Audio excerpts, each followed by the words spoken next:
He's a Filipino. He's like mommy. Dahil maganda ang panahon ngayon nag-cycling ang mga kids, si Little Boy pagod na pagod pa kasi sa biyahe kahapon kaya wala sa mood na magbike kaya ayaw sana lalabas kaso ang hipag ko may mag-view daw ng bahay niya today kaya need namin lumabas para hindi sila magkalat sa loob ng bahay. Si Iris British guro yan kasi walang kapaguran, parang si tatay lang nila na ang bilis maglakad kahit na pataas ang daan. Look at that. Horsey.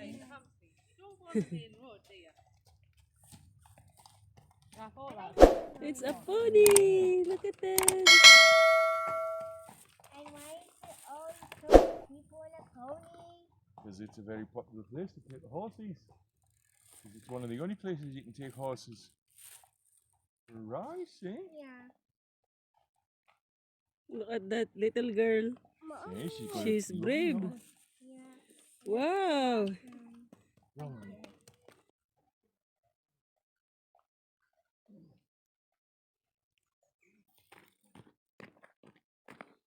now I'm going. Oh, now I'm going. Oh, now I'm going.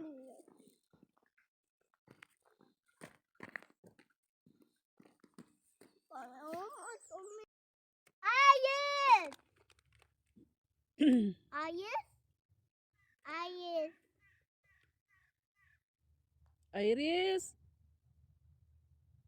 Chicol Iris. Where are you? Oh, yeah! Natawag niya si ate niya kasi tinatabad na kasi siyang magbike kaya nagpahinga na lang kami at nagmerienda. Ayan, oh, tamad na siyang magpatuloy. Sila Iris, pumunta na sila doon sa dulo. Tamad si Stewart kasi maglakad, parang Pilipino talaga to. Pilipino nga talaga. Parehas ng nanay, tamad maglakad. Yes!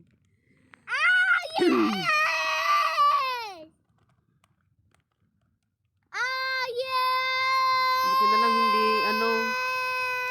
maulan ngayon.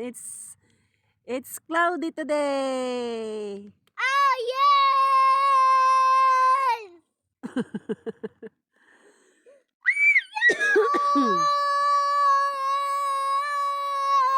Yes! Ah, yes!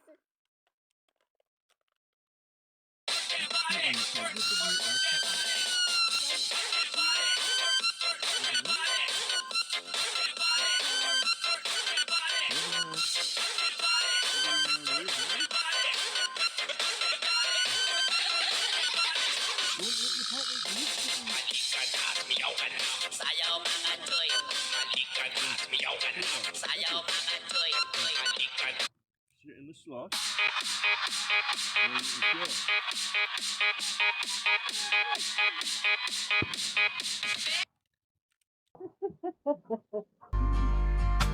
And I've been up here for goddamn years.